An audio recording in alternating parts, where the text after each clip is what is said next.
Assalamualaikum warahmatullahi wabarakatuh, and good afternoon to all of you. Let's continue our discussion on non-continuous function. So in this video we will discuss on the next non-continuous function, which is unit impulse function. Okay, unit impulse function, also known as a direct delta function. Okay, by definition, this unit impulse function is the function represented by delta t minus a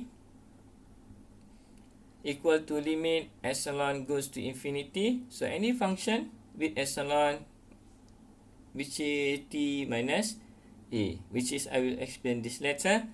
Okay, but the most important thing is that our unit impulse function is represented by delta t minus a. Okay, so this is our unit impulse function.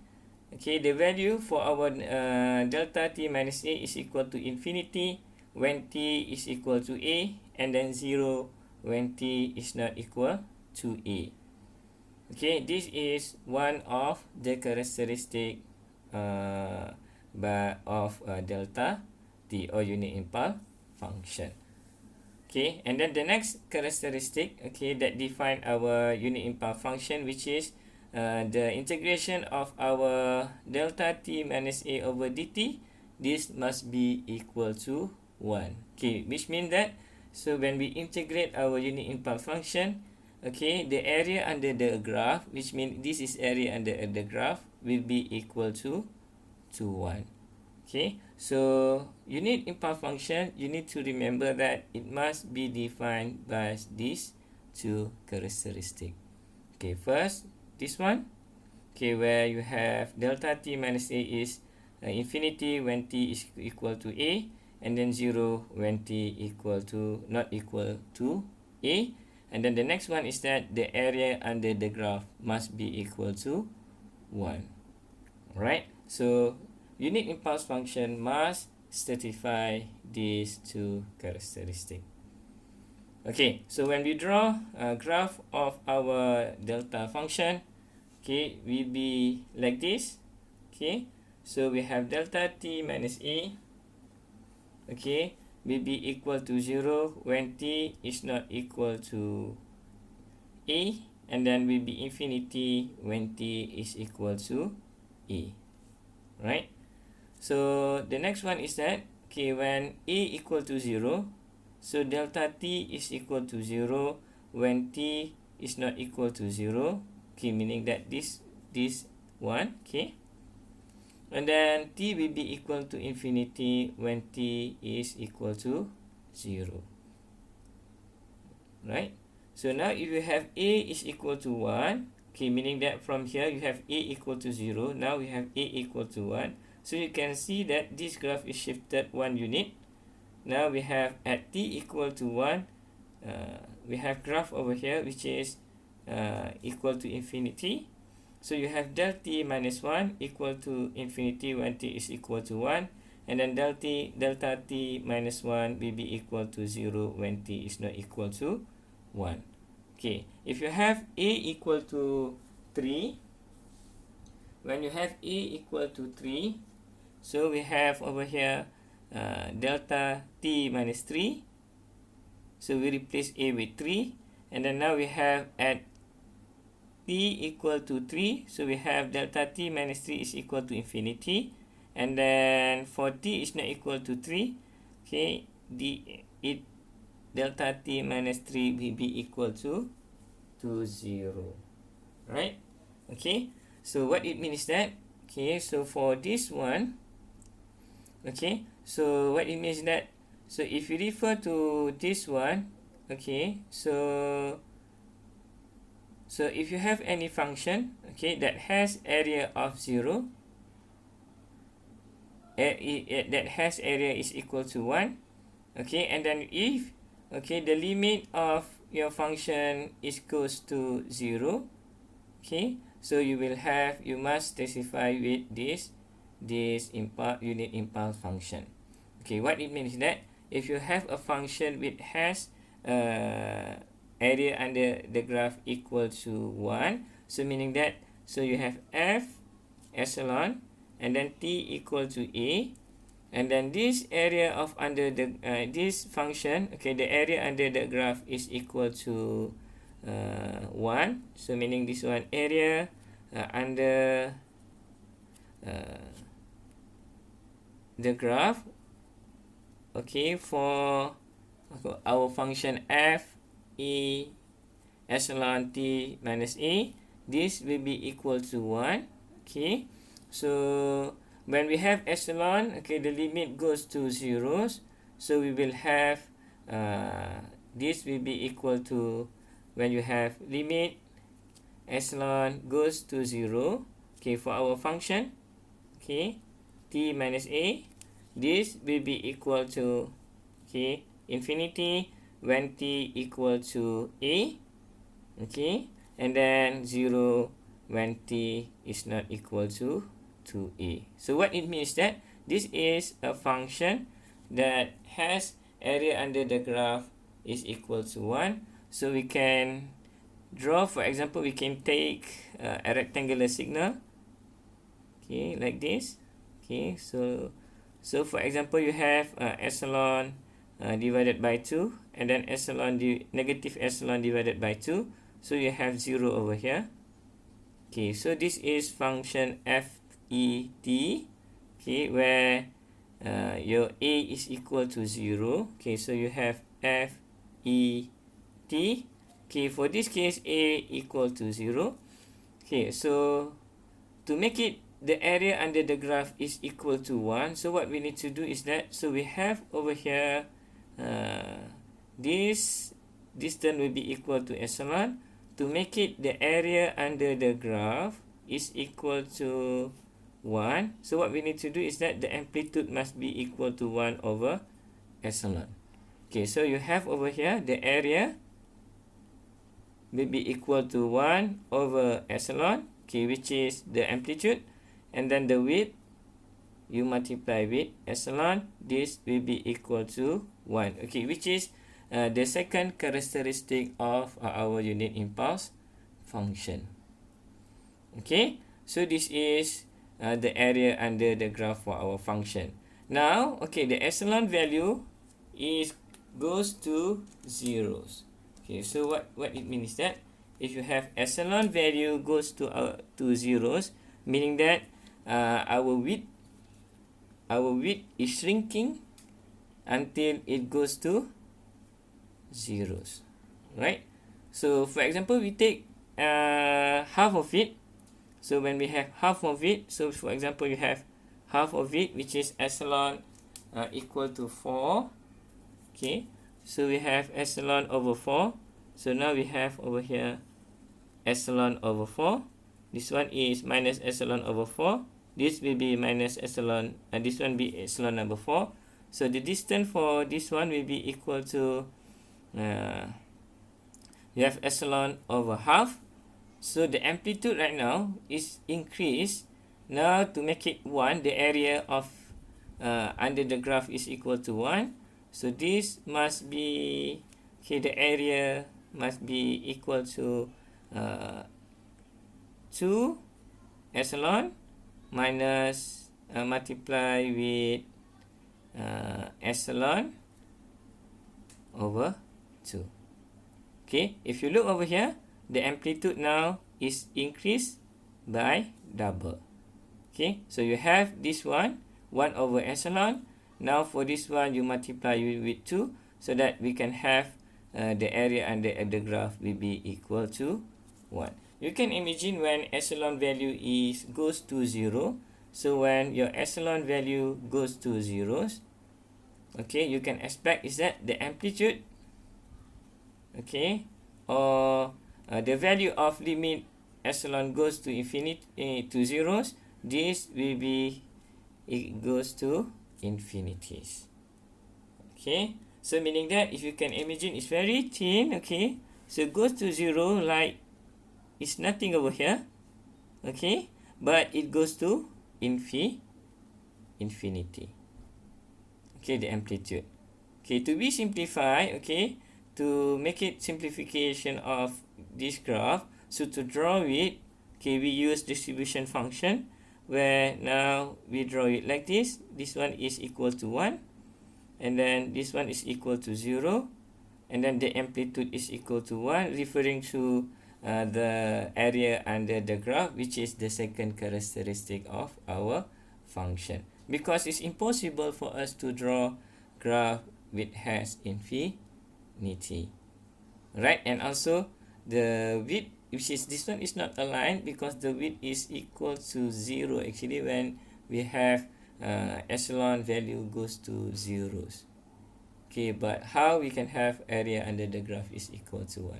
So we can represent this into this one. Okay, so this is actually representation for our case over here, which is when a equal to 0. So our limit epsilon goes to 0, and then f e t, now we have delta t.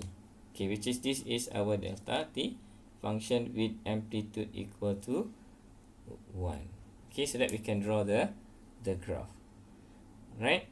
So that's the reason why we have the graph will be like this. Okay, so the next one is that, okay, this is, we call it unit impulse function. Okay, so the next one is that we learn about, okay, so we will learn about the next theorem, okay, for unit impulse function, which is shifting properties of unit impulse function. Okay, let f be a function that is continuous on the whole real line, and then let 0 p over and then less than q.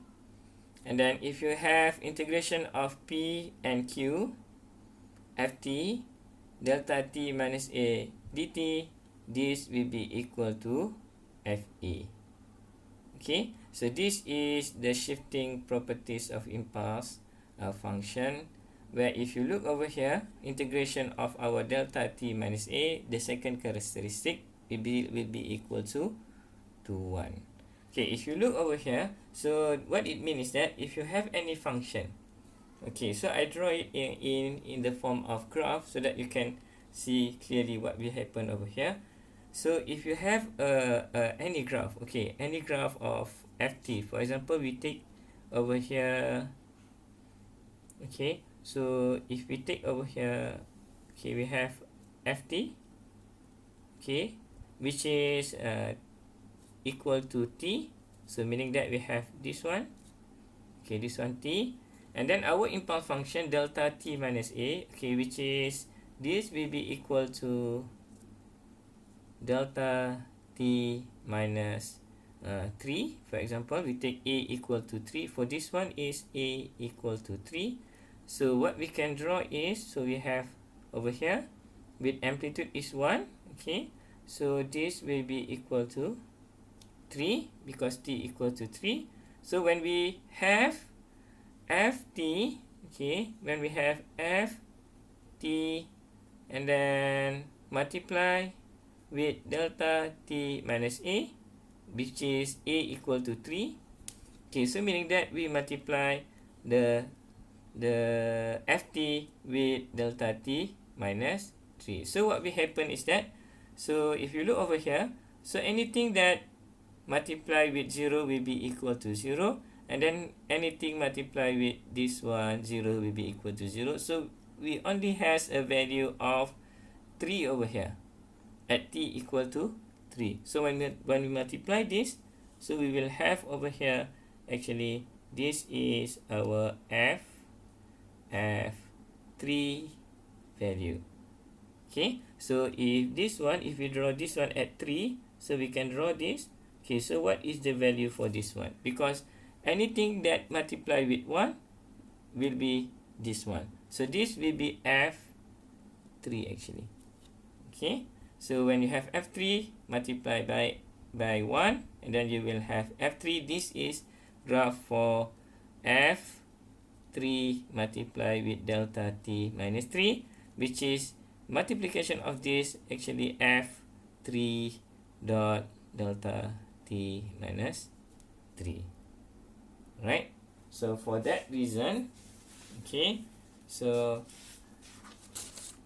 our graph over here, okay, so our theorem over here, which is delta p, integration of p over q, and then f t delta t minus a, okay, which is f a p,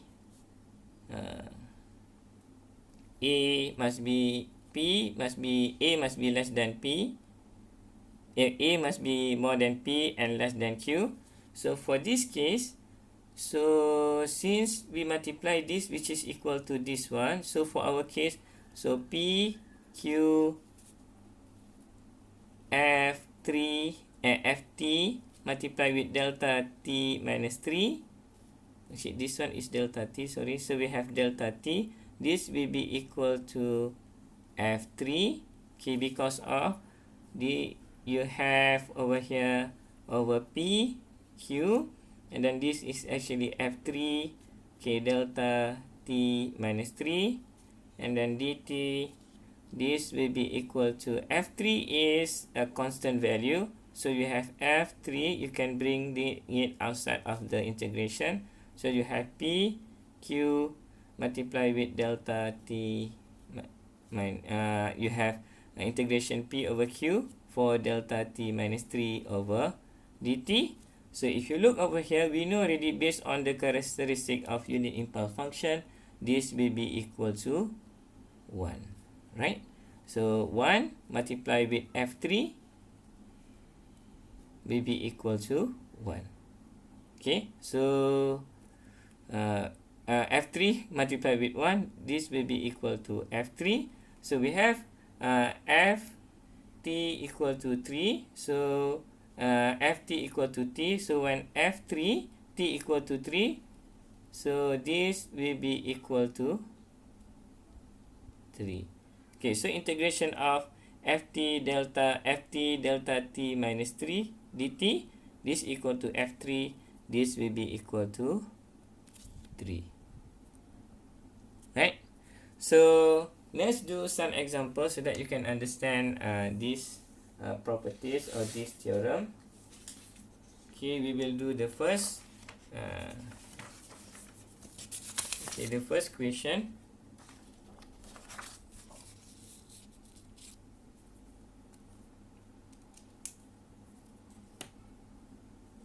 Okay, so this is actually example. This is actually example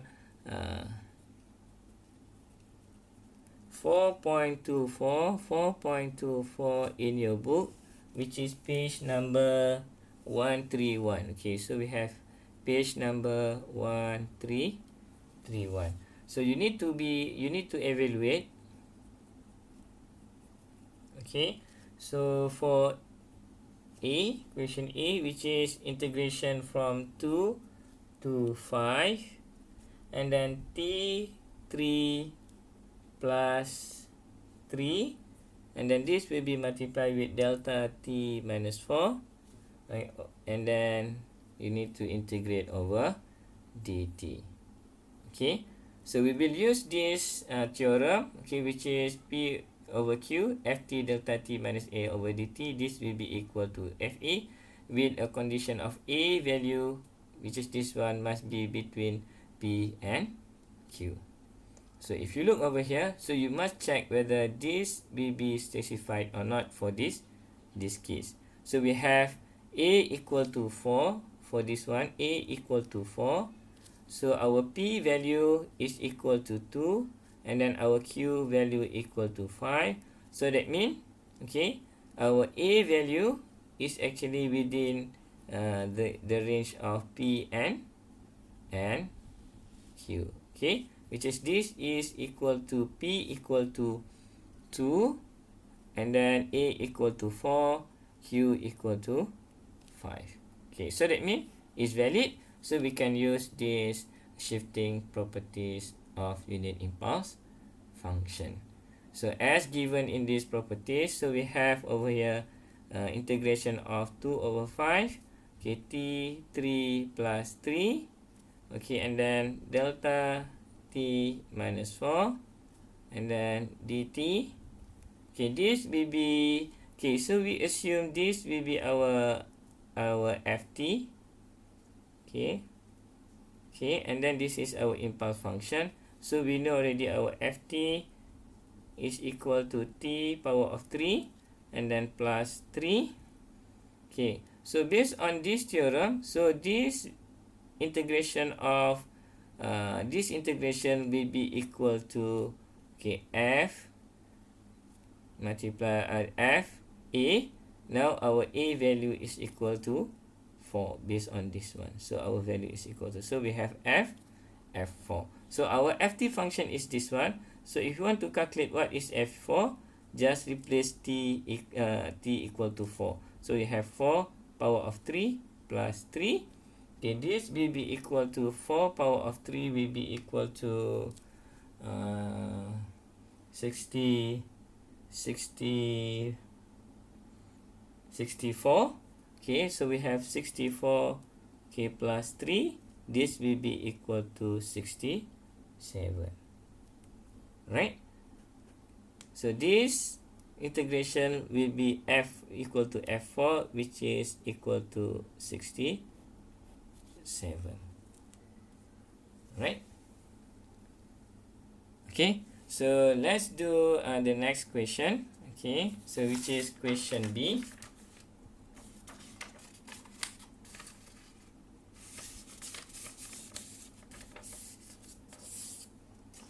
So let's do question B. Okay, as we know over here for question B, so we have need to evaluate integration of 1 to 3, okay, for e to t, and then we have delta t minus half, and then this one is we will integrate over delta t.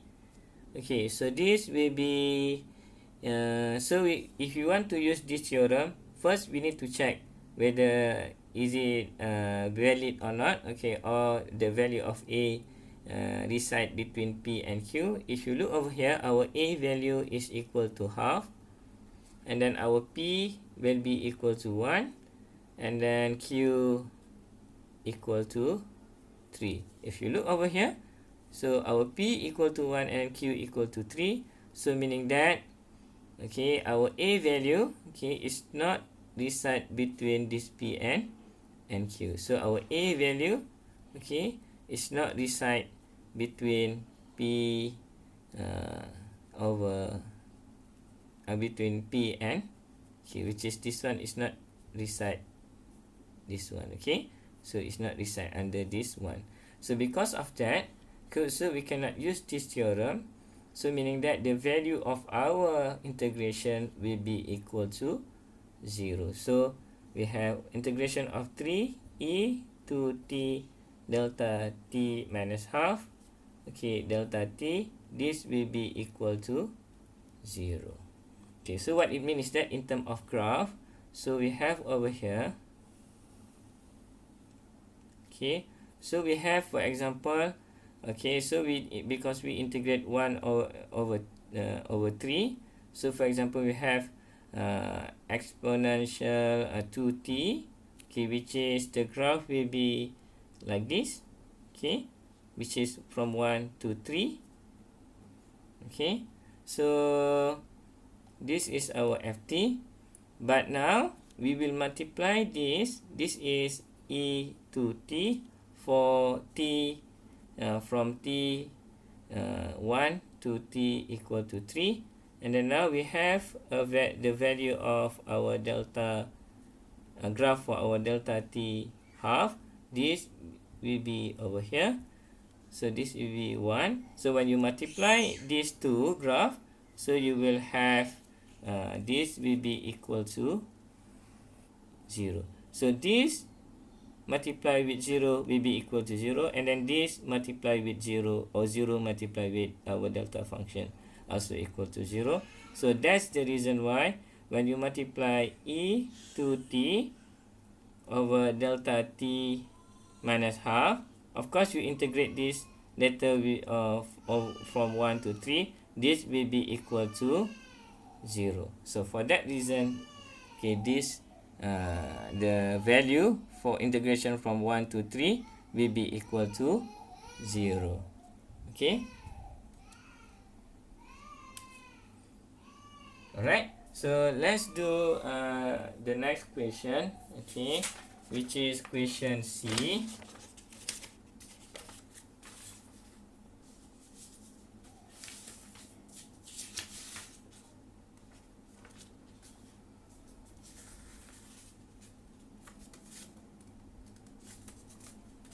So let's do the next question, which is question C. So we have over here question C.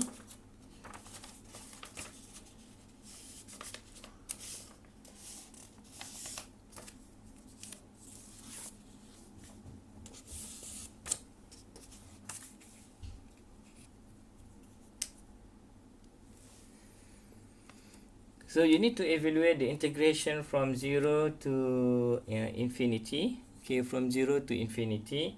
And then for sine 3t and then delta 2t minus pi. And then we integrate over dt. And then for this one, okay, so you need to take a look over here. So it's not the same as our delta function because we have 2t over here. So we need to change this one. So we need to replace this with u. So when we substitute, okay, 2t equal to u. So we have u equal to 2t. So we substitute. Okay.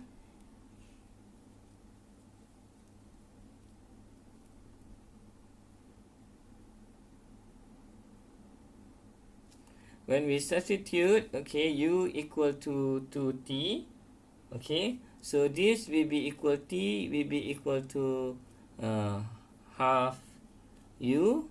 Okay, and then when we differentiate this, okay, so we have delta t over du.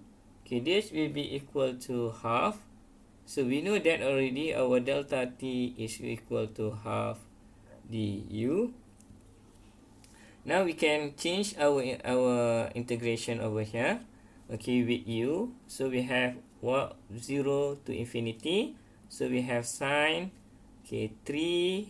Now t is equal to half u. So we multiply this one with half u. And then we multiply with delta, okay, 2. And then we have half u over here. So that means this will become multiplied with half u. And then multiply minus pi.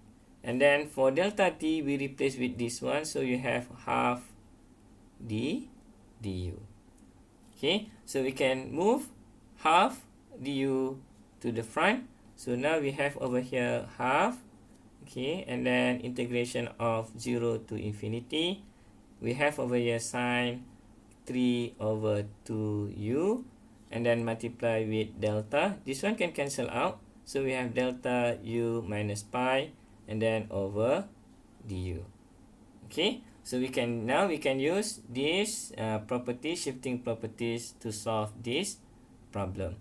Okay, for this one, okay, so for this one we will use shifting properties of impulse function because we have impulse function over here which is shifted by pi. So this we can use properties of impulse function, which is this we will have for example, over here is our function fu over here.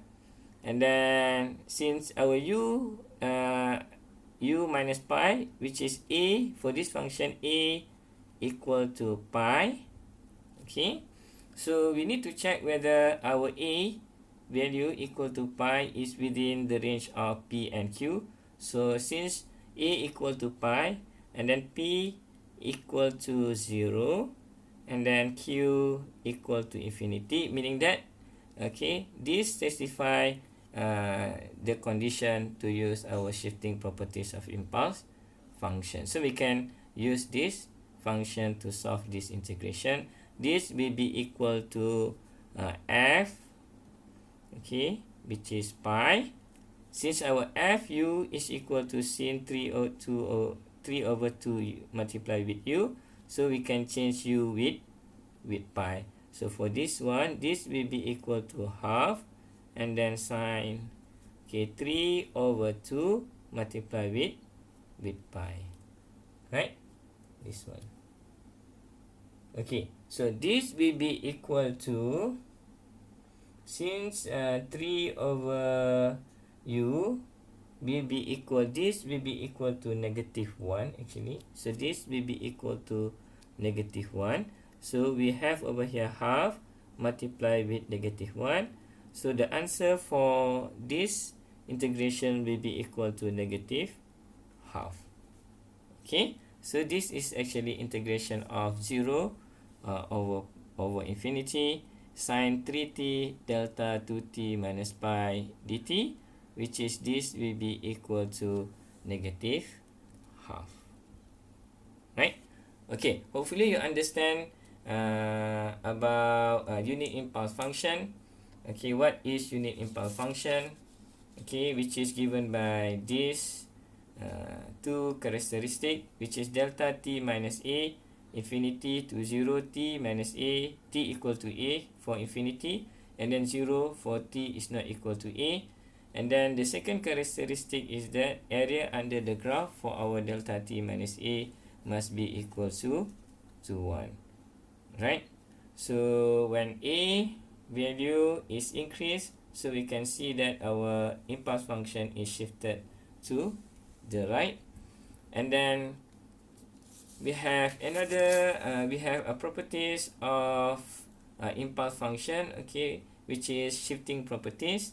Okay, when you have integration of any function with our integration of any function multiply with our unit impulse function, this will be equal to f a, which is referring to value of our a of our impulse function, with the condition of our a value must reside between p and q, which is the limit of our integration. So hopefully you understand what is unit impulse function, and then how we can use a shifting properties of unit impulse function. Okay, thank you for watching, and then see you again. Bye.